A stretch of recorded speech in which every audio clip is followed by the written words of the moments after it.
Bears fans, YouTube, welcome to another episode of Bears Fans Talk. And unfortunately, the Bears 19-3 against the Houston Texans. It's Wednesday night. You guys all saw the game. I think I've gone through probably, how many stages of grief are there? I think 7. 7 stages of grief? Yeah. I think I've gone through all of them at this point. Yeah. And to be perfectly honest with you, Kevin, we were just talking about it. I just got off a flight from Detroit. Yep. A little bit exhausted. This game was exhausting. This game was boring. We watched it together. We did. We're going to get into the, talking about the game, obviously, but I kind of need a little bit of a palate cleanser. And I guess this isn't a great palate cleanser, but it's something I really wanted to talk about. Yep. Did you see the Tua injury? Let's start there. How did you miss it? It was tough on Thursday Night Football. Mm-hmm. It's tough situation. I mean, Tua's out there making a play, and what is this, his third confirmed concussion? I mean, the third one that was bad. Yeah. Bad. And I'm going to play the video. If you don't like seeing this kind of thing, I completely understand. It's not gruesome. It's not like he got his head torn off or anything like that. But just it is just kind of creepy, like the kind of like posturing, the fencing position that everyone is talking about. Yeah. But I just want to show this.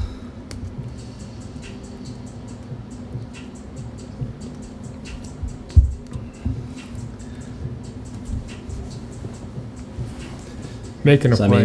Just going for a little extra, probably didn't need to. And it's bad stuff. It's creepy stuff to see. And I mean, we're about a week removed from this injury at this point, and the big conversation being with, should Tua retire? Should the NFL make Tua retire?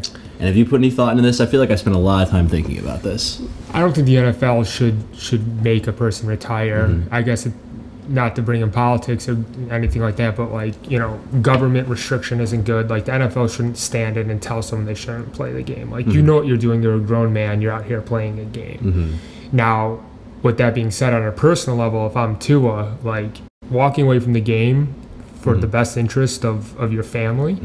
I know he's married. I think he's got a couple kids. I think it would make sense for him to walk away from the game. But I don't think that you can, I think you're acting like as if the NFL is government. The NFL is not. But they can't make him, but making him retire. They absolutely can. They absolutely can. That would be unprecedented. It would be unprecedented, you're right. And it would be scary to give him that ability to make someone retire. Why would it be scary?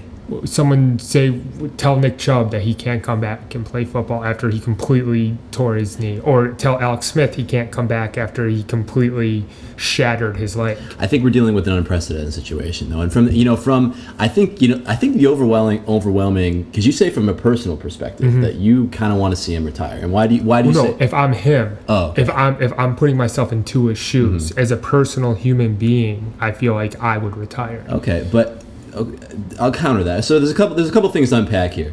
So I'm going to start let's open up this, you personally, Kevin Haggerty sitting here right now. Yeah. Are you hoping that Tua comes back this season, or period? Or are you kind of if he were to come out and say, I'm done, what would be your ideal state? What are you hoping for? Because it's a pretty clear answer to me. I would respect him if he retired. I wouldn't say you're a coward. I wouldn't say. No, I'm not saying that either. I would respect if he retired. I would respect his decision. That's not what I'm asking. I'm saying you hear the decision, and what is it? What do you just feel like would make you feel better? I'm kind of indifferent. I mean, they play in the AFC East. I mean, I'm not talking about as competing, I'm telling you how I would feel about it. I would respect his decision to walk away from the game. I would be like, I get it. I think where I'm coming from, and I think where a lot of fans coming from, is we all love this game, and we don't want to live in a reality in which we could be watching someone destroy their entire life. Yeah. So I think a lot of people who are watching this are kind of hoping, and I won't speak for everyone, but I'm just kind of hoping that he's just enough's enough. I'm done. These guys are warriors. But there are a couple of things to unpack here. Yeah. The first thing is how much earning potential is lost. So I think it's being Tua, and you said you would say as him, you would say, I need to walk away for my family. But he could be saying hey, if I walk away, I'm not getting the rest of this contract. I don't know if that's 100%. I think if the NFL, I've heard people say if the NFL makes him, I'm sure, but this is unprecedented. So whatever, I think they would do it and make it right. But still, let's say he loses out on some of it. Let's say he loses out on $50 million. He could lose out on potentially $150 million. So he has $167 million guaranteed. Yeah, but I think if he decides to walk, I don't think he gets that guaranteed money. I think if he retires, I think he doesn't get that guaranteed money. He had a signing bonus of $43 million. Yeah, so he has that. So he has that. So John, do you think $43 million is enough to live on?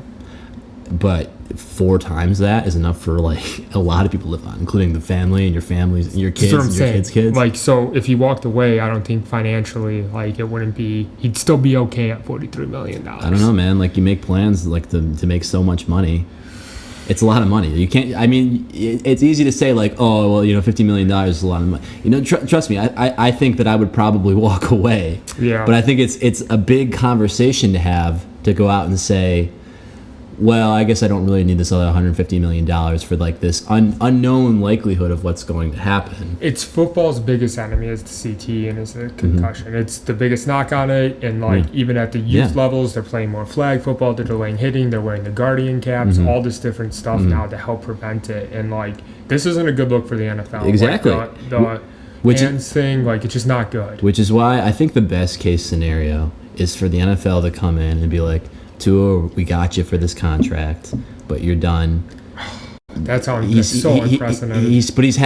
It's unprecedented for a guy to be getting these head injuries and just kind of like I think it would absolutely like showing undeniable neurologic damage. I think it would have to be the NFL. I don't think it would have to be the Dolphins that would have to make him whole. I don't think the NFL should make the Dolphins make him whole. No, I think the NFL. I know. Here's what I would like to see. I would like to see the NFL as the organization be like, we're footing the bill on this contract, but he can't play anymore. That's kind of what I would like to see. I think that's the ideal state of which I'd like to see it happen. I don't know if I agree with that, Johnny. That's scary. When did you become such a libertarian? Like, you just hate the idea of anyone making decisions for other people, which I understand to a degree. Well, no, like, I don't like the like, once you set that precedent that, like, if you get hurt, then, like, is it just CTE? To what degree of concussions? I think if you're on national television showing signs of, like, neurologic issues, and it's happened 2 or 3 times already. That's a slippery slope. I mean, it could be a slippery slope, but it's not. So you're telling me 3 times, then you get paid out the rest of your contract? Maybe. Maybe. That's a and this is an unprecedented situation.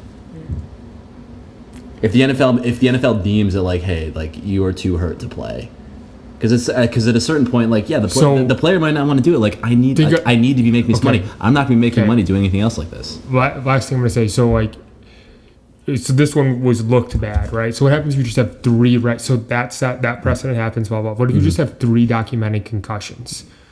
Then you still get paid out the rest of your contract and you're forced to retire. That's the precedent that it says. Because here's what's going to happen to me. Now I'm going to go back and I'm going to be like, oh, well, I have 2 concussions already. What if I get a 3rd concussion? Then my contract's fully guaranteed and I don't have to play anymore. So you're saying that people are going to go sticking their head into trouble and then going for money? I don't see that happening. I'm not saying it's going to happen, but I'm going to say that it's a scary thing precedent for the NFL to set to fully guarantee your contract and make you retire. I'm just like not a slippery like I just whenever the argument is like, oh, this is a slippery slope, I'm just never really on board with that argument because I'm saying I don't care what's going to happen in the future or what could set a precedent to happen in the future. I think this is what needs to happen now.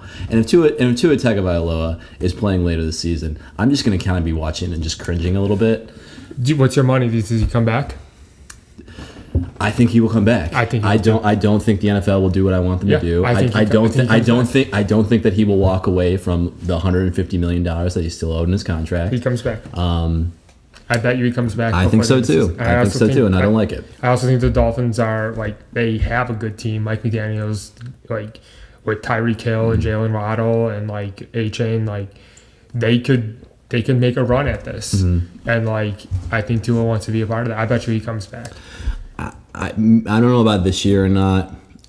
Like I said, there's no precedent. I don't think anyone's ever sat out for an entire year based on a concussion. But like I said, this is it was scary. It's a scary situation. I agree. But anyway, so I mean, a very light, fluffy talk. Yeah, dude. I mean, this was my idea to bring this up first. You said it was going to be low key. But I think it's I think it's just a very important conversation. So to recap, personally, I think that he should walk away from the game.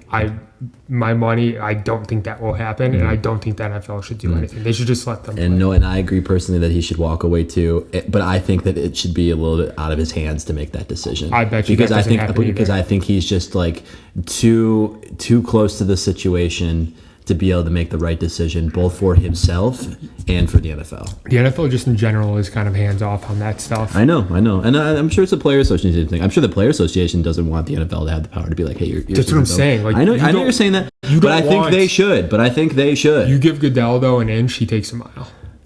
I can't think of any precedent of that happening. Everyone wants to hate on Roger Goodell. I personally have never had a single thought about Roger Goodell. No, for real. When was the last time you were just like, oh, I can't believe the Goodell did this? Do you remember when he picked his nose and then wiped it on a girl? I don't. Yeah. I actually kind of do remember that, but it's not the draft. Not exactly the type of thing that I'm talking about. I'm just saying. And if he does that every year, I'd love it. Just like a little hidden thing, just a little Easter egg. I mean, Roger Goodell puts a booger on some random girl every single draft. Did you see the video of him running a 40-yard dash in the office? I did not. He did that too. Okay. He ran like a 7.2. 7.2? Yeah, he was probably like in a suit though. He was. What do you think you run a 40? Like clocked? Yeah. I bet you I can get to like probably like a 5.1. 5.1? Yeah. What do you think? Because we were talking about this when we were watching the Bears game. Like, hey, how many yards of a head start would you need to score from the 50-yard line, trying to outrun a NFL cornerback? Oh, I think NFL cornerback. An NFL cornerback. You're both at a dead stop and you're running for the end zone. He's got to tackle you before you get from the 50 to the end zone. He probably need to start at the goal line, man. Those guys are I was thinking 30 yards. No, dude. We can do this math. We just need to get our 40 times. Maybe we'll figure it out sometimes this season. All right. I've always wondered. I've wondered my 40. I think we ran 40s in high school. I was definitely above a 5. Yeah, it's. I think I was like 5'5". I said what, a 5'1"? I don't think you're running a 5'1". 5'2". I think you're running 5'5". We'll do it. We'll see. Okay. We'll talk it. But anyway, so let's talk Bears. So Bears lose 19-13. I saw a tweet that really resonated with me. That said, I feel like I've watched this exact Bears game 1,000 times. Yep. And it is mind-blowing to me just because everything has changed with the Bears. Yep. I just really thought there was going to be some sort, like, good or bad, I thought it was going to look different. But it was just like the offense couldn't get anything done. The defense was keeping them in it. Yep. And it was just boring, and like you're just on offense, and like you know when we were watching the Titans, like in my heart of hearts, I really thought they were going to figure it out. Like we felt like we were in this game. It never felt like we were in this game, and we had the ball. With Caleb got his first game-winning drive opportunity. Yep. But it just never felt like we were close to winning this game. So I guess the segment that you're talking about where you want to put the Name the game. I'll do it because what do you got? Mine is same but different. Same but different? Okay. Because it literally felt it's like it's the same Bears, the same team, but different players. It's like we have a new offensive coordinator, a new offense, a new quarterback, all these amazing weapons, but it's the same team. It's the same product. I think you're gonna win this week. So I'll tell you mine in a second. But no, it's so true because you hear people call on the radio and they're just like, the Bears aren't gonna have a good offense this year, and it's just like their reasoning is because the Bears never have a good offense. But it just feels like it feels like intuitively like that doesn't make any sense. We got a new offensive coordinator. We got an entirely new wide receiver room. We got a new quarterback. Yep. Like just because we were bad in the past with entirely different people doesn't mean we are. But it really feels that way. It just feels like the same product out there. I really do feel like if you told me that Luke Getsy was still calling the plays this week, I would have believed it. It looked exactly the same. It like a lot of stuff at the line of scrimmage, and Caleb did throw a couple balls on the field, 2 of which were picked, but you're relying on your defense to make stops, which we knew was going to happen, but we thought there would be a little bit more explosiveness in the offense, and we started off pretty well. I think Caleb went 5 for 5 on this first drive. Yeah, he started for 55 yards, and it's just it was just a disappointment, honestly, and on Sunday Night Football too, and this play specifically, Caleb's out there running for his life. Yeah. Now, when I look at the game, you can't put really much blame on Caleb at all because he's out there, he's getting pressured. There's some, I mean, that argument can be made, but yeah, go on. I'm just saying though, the offensive line though, and we talked about it week 1, and my other candidate was going to be for this, my name the game sort of thing was going to be my deepest fear. Yeah. And because it came completely everything we were worried about. We have all these offensive weapons, but then the line, did we address enough on the line? Yeah. And the answer is no. The answer, John. Right now, it feels like no. It was bad. ugly. So my name of the game was going to be cracking under pressure, the cracking under pressure game, both because the line was bad, and I just feel like the body language was so bad on the sideline. And I'm going to show the video, but what I think what's going to resonate me through this game is that play where DJ Moore's running on the sideline. I think it might have been like, it was in the fourth quarter. Yeah, when he was, and Chris Collins. Caleb missed him, and then DJ Moore lays on the ground, whips off his helmet, and just goes straight to the bench. And I'm just like, oof. Because you want to remember who was like the biggest advocate for keeping Justin Fields last year? Yeah, DJ Moore. I know, yeah. So I'd hate to see that there's a rift and that there's some cracking under the pressure, but I do really like same but different, because I think that does encapsulate a lot about how I feel about this game, that it just feels so the same, though the entire team is different. Did you see the picture of Caleb Williams and Justin Fields, like the both of them, and like in the all orange, and just kind of like in a trance. Yeah, and it's just like, I can't believe I'm here, and like, you know, it was tough to watch. It was like, I think the other thing too was, when I go with the same but different, a lot of the same feelings we had watching the offense. It was very frustrating. Like, I didn't think we were going to look like Kansas City or Miami, like right off the bat, but I thought there'd be some flashes. Yeah, we just, like, at least an average-looking offense. An average-looking offense would have won this game. It was vanilla. It was vanilla. It was Caleb running from his life. It was no run game. It was just... So we've already alluded to the offensive line, but before we get into that, just like a couple of plays. This is some DJ Moore plays. You know, missing the sideline. Caleb got rocked on that play, you could see. Yeah. But he obviously looks upset. And then, like I said, this is the play that's going to resonate with me. So this was the back shoulder. And clean pocket, and he just missed. Yeah. And then this is a guy who's pretty pissed off. Yeah. And he kind of looked like this for a lot of the game. Yeah, not great body language, honestly. Definitely not. That being said, Caleb Williams got hit a lot in this game. He did. I think it was 7 sacks. And it's pretty ugly. Well, we had here's another. We played a clip of the most embarrassing offensive line moment from last week, and here's this week's. Yeah. Just the right tackle, 58. Is that Tevin Jenkins, or it's not? Is that Darnell Wright? I don't think it's Darnell Wright. Yeah. I think it is Darnell Wright. Is it? Yeah, it's Darnell Wright just absolutely whiffing on this defender, and I think right tackle. And this was the game-winning drive. Yeah, and like look at that too. Like, yeah, like, this was the potential game-winning drive. The thing is that like it's atrocious. It is embarrassing, and that offensive line should literally.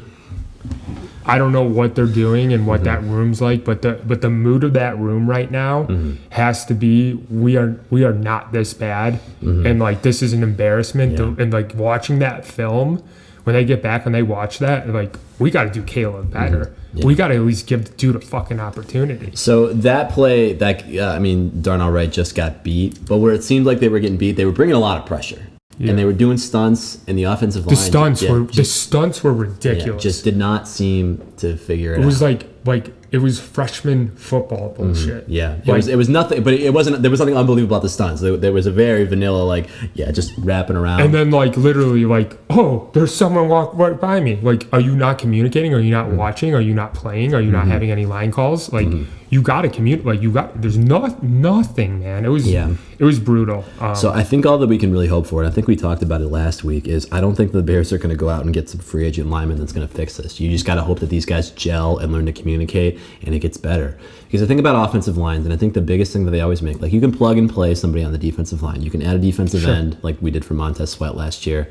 What everyone always talks about in the offensive line is is there a lot of shuffling? Is there a lot of movement? Or is this a group of guys cohesive group who are starting all these games together? I think that they just kind of learn to figure it out. I think that's what it really comes down to. But this stat is what I want to talk about next. Is the Texans had 36 pressures on Caleb Williams on 42 pass attempts. But that I don't think pass attempts counts sacks, so it might not be quite as it. So because he didn't make an attempt because he got sacked. But anyway, 36 pressures is a lot. It was 7 sacks. Yeah, maybe it's dropbacks. Maybe that's what. Well, this is pass attempts, but there were probably more dropbacks. How can you look up his numbers? How many? Because I think Caleb probably had 30. Yeah, he had 37 passes and he had 5 rushes. Okay, how many sacks? Total sacks against the Bears were sacks allowed 7. 7, yeah. So, I mean, I don't know. I mean, these numbers, I'm not sure exactly where they came from. But the point being is Caleb was hit a lot. He was hit a lot. And are you willing to absolve him of all sins in this? Do you feel like that we got an idea of what Caleb can do? So, or do you think that, the offensive line is completely, obliterated any ability to evaluate him? So, yes and no. I don't. Once again, I'm going to hold my judgment on Caleb, but I will say that one interception he threw. Remember when he scrambled out of it? And I feel like both were bad. But he ripped his shirt. Yeah. He's trying to make a play. And there's this tweet that I want to read to you by this guy John. I am John W. And it said Caleb Williams trying to scramble around against grown men with 3 kids trying to feed their family, and not 20-year-old redshirt juniors who major in finance. And it's just saying the plays that you're trying to make right now, that play may have worked in college, but this is the NFL. These are grown ass men trying to feed their families. Yeah. And the same thing on the back end. Not the Pac-12. We were saying it since the preseason. Caleb, the athletic plays or his big plays, but in the pocket he was struggling, and they haven't been giving him time to be in clean pockets.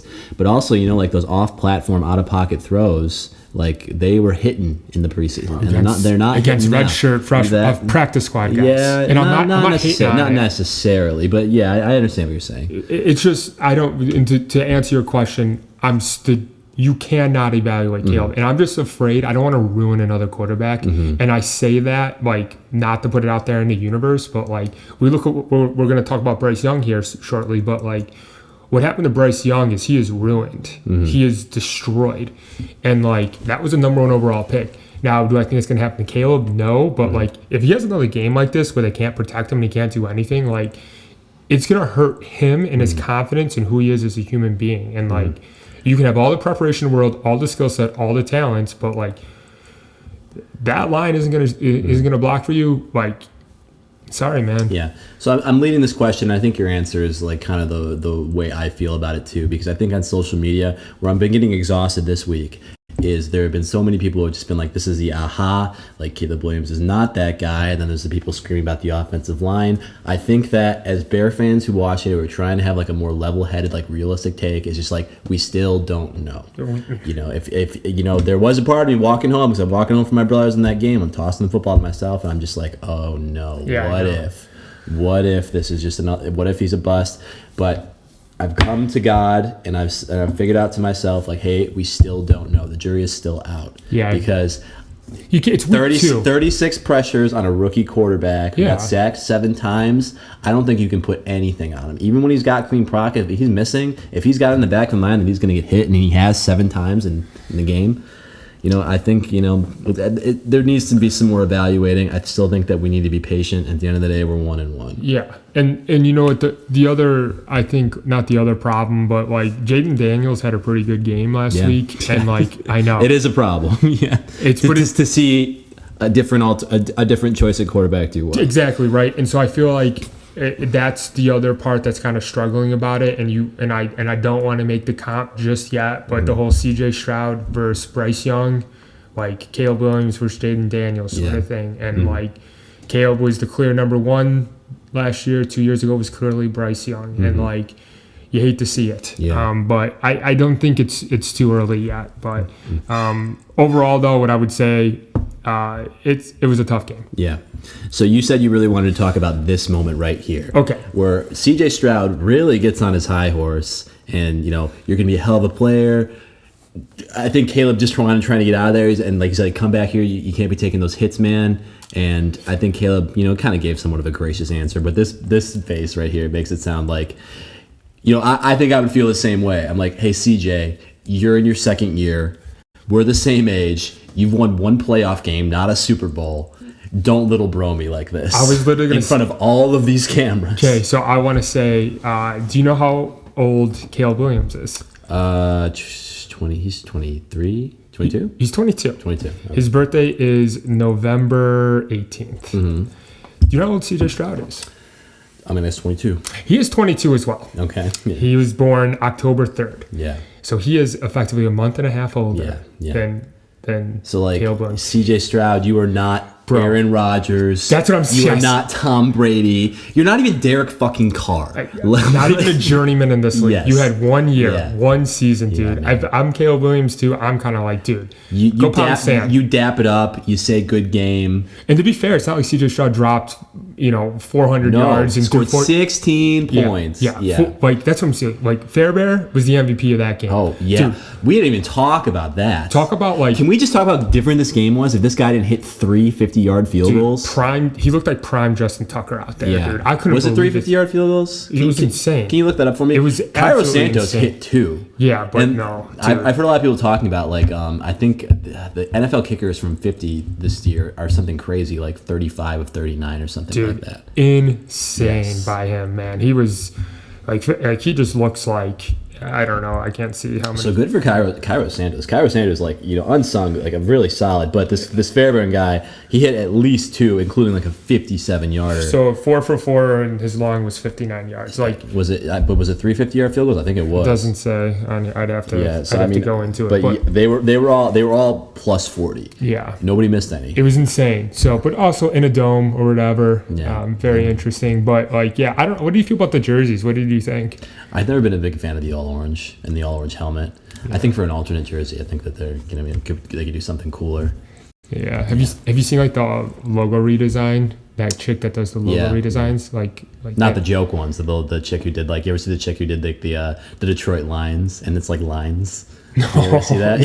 Yeah. I like the real one. It's like bad logo redesign. Yeah, I think I've seen it. It's like a bear that's like climbing through the sea, sort of thing. Like, Yeah. it's like they can definitely do some better stuff. Like, I don't think the logo needs to be redesigned, but I think the color schemes. I've never been. do it cool, but I've never been a big fan of like the main orange. Yeah, but if you're going to go in alt, like, make a cool alt. Yeah, no, I agree. I like the idea of like the polar bears, like a fresh white looking, like a clean white looking one. I could do like that. the Bengals. Yeah, the all white. Yeah. That's all orange. They look like pumpkins out there. And then we haven't even talked about defense. Defense looked good enough. Nico Collins burned us a couple of times. The one touchdown was, a bad one. I watched the highlights for every one of Nico Collins' catches, and like Jalen Johnson wasn't on him at all. It was all Stevenson giving it up. Yeah, which is kind of interesting to me that I figured that like Jalen Johnson would just follow Nico Collins. That's what I They're thought number too. one around the field. That's what I thought too. I At least shadow him. He's just playing one side of the ball. It's interesting. To be fair though, too, like they do have some good receivers between Tank Dell and Stephon Diggs too. So, but like the other thing too, do you know how many sacks Montez Sweat has this year? How many? Zero. I Zero. feel like I haven't The heard answer anything is zero. But they got to see this Stroud. He had like they sacked him 4 or 5 times, I think. They did decent, but Yeah. like I'm just saying though, I was hoping to see a little bit more out of Sweat, honestly. As long as the defense as a whole are getting sacks, then you could still credit. I mean, They only got 3 sacks. 3 sacks. I mean, it's not terrible. The other thing too that I was really upset about. Do you remember what I said? What was the big key to this game? Running the ball. Yeah. Or utilizing.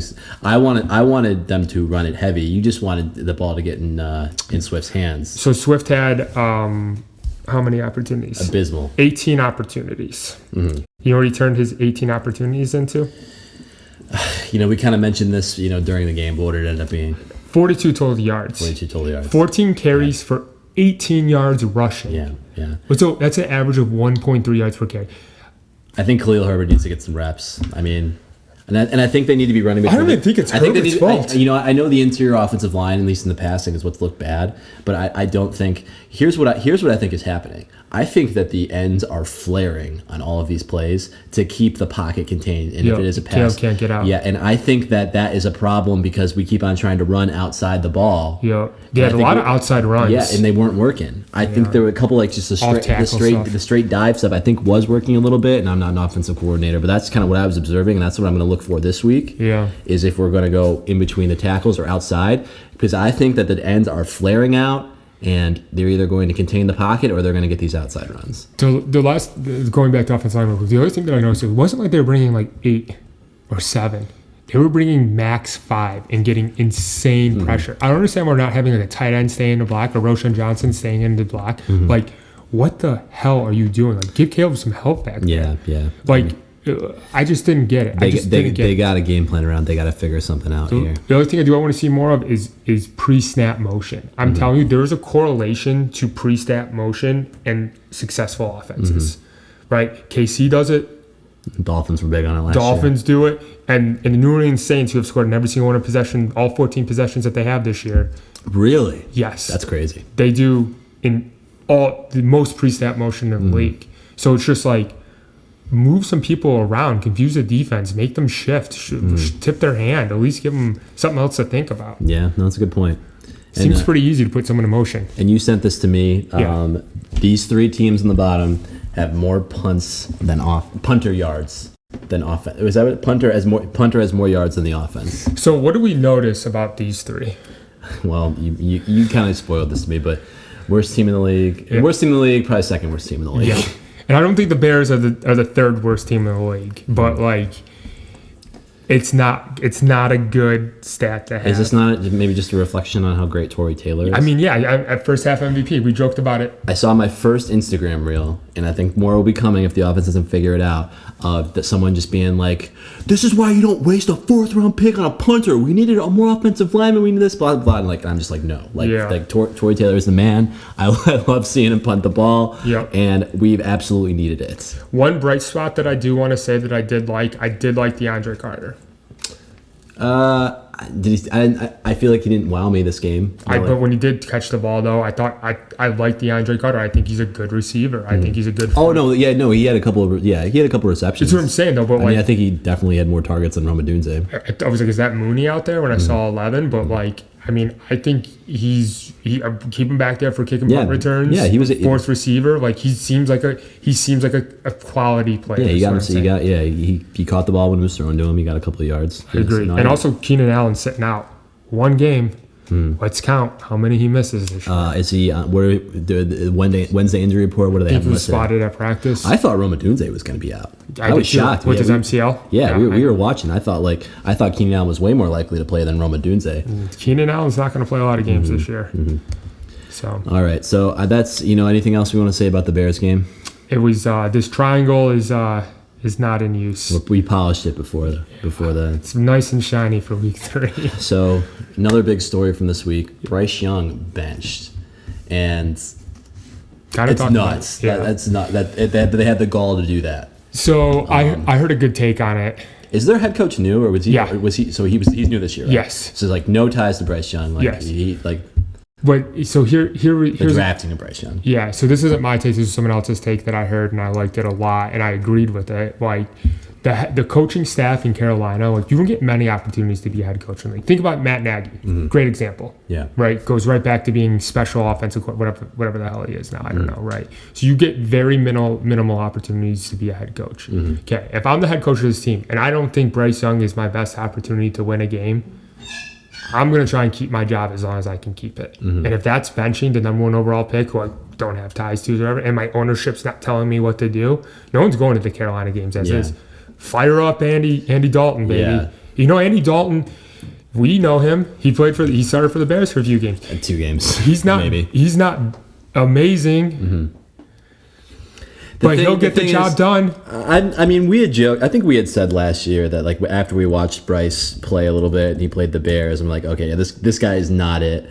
But that being said, like I feel like we've seen guys be not it, like very clearly not it, like Daniel Jones, like very clearly not it, but getting a longer leash than this. Like you want to talk about unprecedented? Them pulling the first overall pick.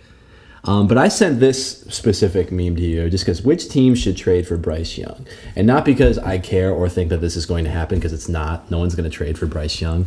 But I almost wonder, what I would like to believe, that this isn't a sign of Carolina being like, hey, we're done with Bryce Young. Maybe it's like retroactively being like, okay, he's not ready right now. Yeah. Let's get him behind the Red Rocket. Yeah. Learn from this year. Learn from this lost season. We're not going anywhere. Yeah. Hold the clipboard. Figure out how the pro does it. There's nothing wrong with that. And Andy, come back next year, maybe with a little less shaken confidence. I don't know. Andy Dalton's a good guy to get play behind too. He's a seasoned vet. By the way, he started 6 games for the Bears. Just to be clear. Yeah. Oh, okay. 8 games in total. 6 games he started. He had 8 touchdown passes and 9 interceptions. So he played a little bit more than we expected. Yeah. So I remember Andy Dalton. Like they benched him after like 2 games, but I think Fields did get hurt a little bit that year. So I mean, I guess 6 games could be about right. Yeah. I mean, but regardless, with Bryce Young, I mean, of these teams, just really quick, I have an opinion on where he should go. Where do you? I don't think he's going anywhere. But if he were, okay, where do you think he should go? I mean, he should either go to Miami or the Rams. Assuming Tua doesn't come back. But no, for two offenses, for offensive coordinators that are geniuses, that if Mike McDaniels or Sean McVay can't fix him, ain't no one going to fix that boy. Yeah. I'm just saying, like, his confidence is shattered. Like, he just needs a reset. Like, new team, like, comes in. Sean McVay's like, hey, dude, I don't care what happened before.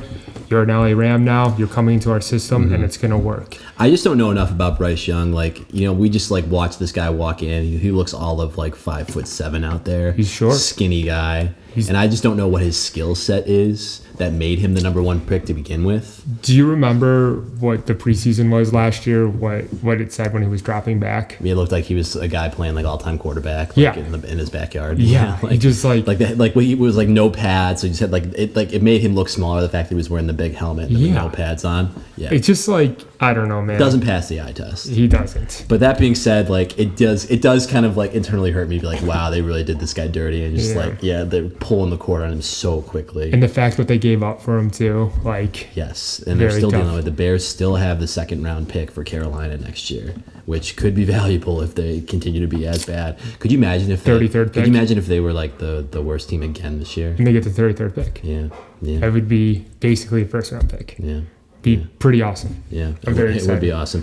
And Justin Fields is looking like he might be bumping up his this. What did we get? A fourth if he plays 51% of snaps. Don't even want to talk about that anymore. I watched him play. Yeah. And I don't even want to entertain like the whole Fields conversation. Nope. I watched him play that game. He did not look good. Nope. They're winning in spite of Justin Fields. Yep. And it goes back to like my favorite comment from last week's episode is like, what is the plan in Pittsburgh? Because Justin Fields is not your long-term guy. But I'm a hater. I'll be the first person to say it. I'm not a hater. I mean, like, I'm glad he's having success. I'm glad Russell Wilson got the team ball, though. That's so stupid. So stupid. You all right there, buddy? Cam's first appearance on the podcast. Just hacking up along. Let's go. All right. So then just like quickly, NFC North. NFC North started hot, did not stay hot. The Packers inexplicably won despite losing Jordan Love. We have the highlight of this game, the center. Oh, please load, because this is crazy. Come on. Gotta go back. Yeah. So they asked post-game why Malik Willis didn't pass the ball on this critical third down play. And he says he couldn't pass the ball because the center vomited on it. On the ball. Super funny. And still was able to make a better block than the Bears would have in this situation. Yep. It was great. Yeah. So Packers win. Lions lose to Baker Mayfield. Yeah, who is continuing to just look legit. I mean, good for Baker. That's another story of a guy who kind of got ruined in Cleveland and kind of rejuvenated his career. So I'm happy for Baker. We're also seeing that on that vein. Sam Darnold 2-0, still winning. Who did the Vikings play this week? I'm not sure off the top of my head. Actually. But they're leading the NFC North, and they are the okay. No, they played the Giants last week. Oh, did they? The Niners. It was the Niners. Wow. That's right. It was a real win. Yeah, so this is like the team. Win. Like when we were talking about our preseason predictions, like we were kind of all over the place on what's 1 through 3 is going to be. But we pretty much all thought that the Vikings would be the clear number 4. Yeah. And I'm not saying that I think they're pretenders at this point, but they beat the 49ers, man. That's a good look for him. We'll see. But that's a good point. Like the Baker rejuvenating his career, Sam Darnold rejuvenating his career. Yep. But you got Geno Smith. What if we're starting to see, going back to the Bryce conversation, realizing, hey, these guys aren't busts. They just weren't ready. In the wrong spot. Or I'm not sure I believe in the right or the wrong spot, but I think I do believe in sitting. It's becoming a little bit more apparent, especially now. One thing that I will be looking at. Wait, you think maybe Tom Brady's right? Tom Brady might be right, and I hated that. I hated those sound bites. It sounded super pompous. But it could be right. What might be interesting is let's see how Andy Dalton looks. Yeah. Is experience really the secret sauce of being an NFL quarterback? I mean, yeah. So say Carolina comes out and does well, then it's Bryce Young. And another interesting take that I've heard over the last week, we talked about kind of like the subpar quarterback play. Yeah. Is the quarterback market a bubble that's about to pop? Because right now the biggest motivation for teams to play a quarterback straight out is because they're cheap, and you need to figure out what you got and ride out what you got for the 4 years of that rookie contract. But if you don't have that smoking gun of, hey, I'm about to, after 4 or 5 years, I got to pay this guy $250 million. So then maybe you have more incentive to sit them. But here's the counter to that though too, is that like the rookie bubble, the rookie bubble isn't building around a rookie, that concept? Is that what you're talking about? No, I'm talking about like, I think the market, I think like quarterbacks are proving that like just because you're a kind of okay quarterback does not mean you deserve like 20% of the cap space. I see. I think how much quarterbacks are getting paid is a bubble that it's going to pop if what I'm predicting of a trend of quarterback play is correct. Because right now quarterback play is kind of bad. It's also week at least for the young quarterbacks. Like I think about like just the NFL season in general as like literally a season on TV as well, right? Like typically like you don't get really good like towards the end of the season, like that's when you're firing on all cylinders. That's when playoff football is amazing, right? And that's when you earn your money is really the idea. So you okay, buddy? Yeah. No, I mean it's true. So I mean it'll be interesting to see. Like I said, I'll be looking very closely and see how Andy Dalton does, and if he kind of looks serviceable, which I don't actually think he will, it might just kind of put forward better like, hey, experience is important for quarterbacks, and knowing what you're doing and how to carry yourself is important. Very much so. But yeah, that's the NFC North. Yep. But moving on to this coming weekend, we got Anthony Richardson. Yep. And the Colts. Yep.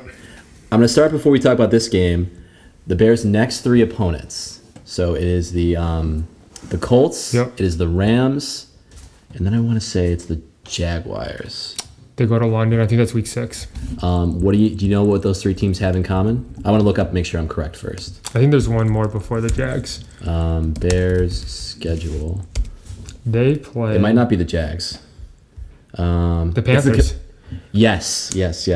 So, you know what these three teams have in common? Maybe the Jaguars too. Let me give you 1 second here. What those three teams have in common? Oh, the next 4 games. So the next 4 teams, Jaguars are included in this. You know what those 4 teams have in common? I know everything but the Rams, what they all have in common. Or they all have first round. What's your guess? First round picks for quarterbacks? No. That is an accurate statement, though. It could be. Two number 1 overalls? What I'm getting at is all 4 of those teams do not have a win yet. Oh. All of them are 0. So the Bears' next 4 opponents are 0-2. Okay. Colts included. Colts looked okay. They lost to Houston, who obviously we just lost to 29-27. Yep. But Anthony Richardson has been a little bit sporadic. He's thrown 4 picks. He's a wild card. And the running game has looked really good, which I'm guessing is what's been keeping in those games. I haven't. Jonathan Taylor's back. I haven't watched. I have confidence in the Bears being able to keep that at bay. And they just lost to the Packers. They allowed 16 points to Malik Willis, who's throwing puke balls. This has got to be a win. All this is they got to go to Indianapolis. Yep. This is Matt Eberflus's favorite team. It's someone he's familiar with. Yep. I'm hoping that the team is going to be hyped for him. I hope they come out good. This has got to be a win. So Josh Jacobs went for 151 yards last week against the Colts. Team stats, total rushing yards that they had last week were 261 yards rushing. That's a lot of yards.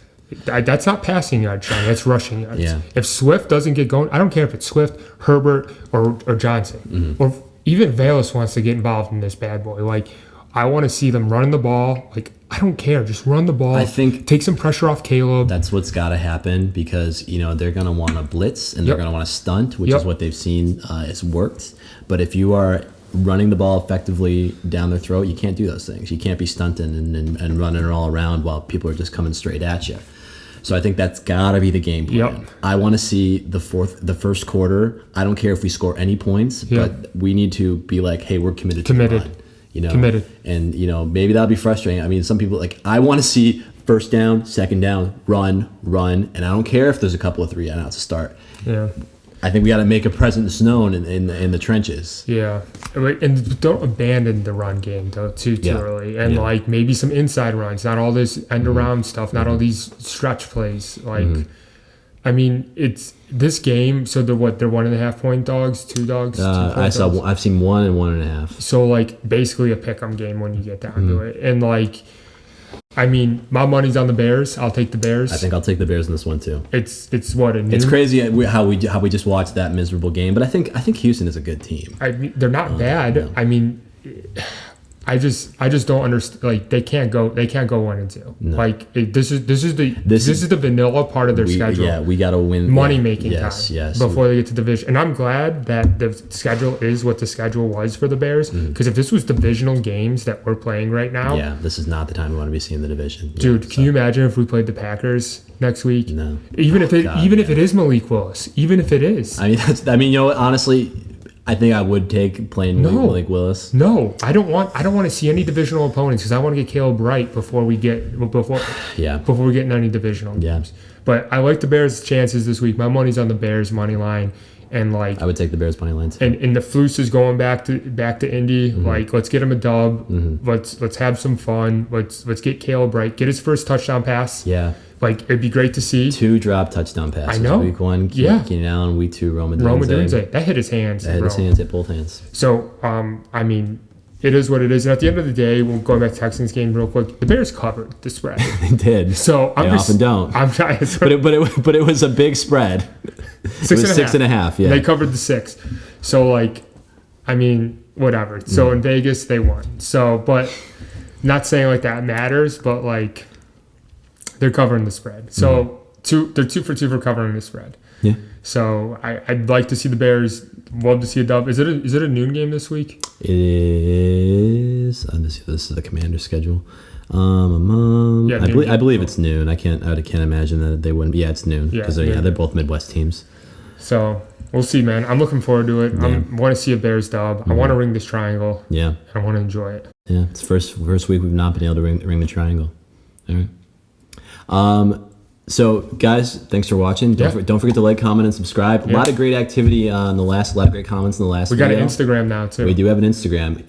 Bears_fans_talk. Yeah. And maybe we'll just kind of be doing some like takes throughout the week. So feel free to give that a follow and give some reminders for when the podcast comes out. We really appreciate your guys' support. It's been super fun so far this year. 85 almost subscribers. 100. Oh, one thing, you know what? Here's what I'm gonna do. So last year we kind of passively talked about giving away the best card that I had pulled during my little Joe's all about this. So no, Joe wants a jersey for whatever reason. I don't know. But like that. Anthony Richardson, this card is worth something. I can't remember how much, but the Anthony Richardson micro mosaic card. Here's what I'll say: if the Bears win and we get to 100 subscribers, I'll give this to a random. Wait, so 100 before? I will just say, Bears got to win this game. Bears got to beat Anthony Richardson, and I'll be like, okay, he's a bum. I'm willing to give up his card. Okay. And then when we get to 100 subscribers, I'll give this away to a random subscriber or commenter. So we have to get to 100? We have to get to 100 first. Oh, that's so qualified. Yep. So if you want your chance at you better get this out tomorrow. I'll get it out tomorrow. All right. I want your chance at an Anthony Richardson rookie card, micro mosaic. I think this is worth. Let's look this up real quick before we close out. Micro mosaic. Soft. Not soft. Anthony Richardson. See Fed cut the interest rates 50 basis points? No, I did not see that. Market went down. It's already built in. Market went down? Yeah.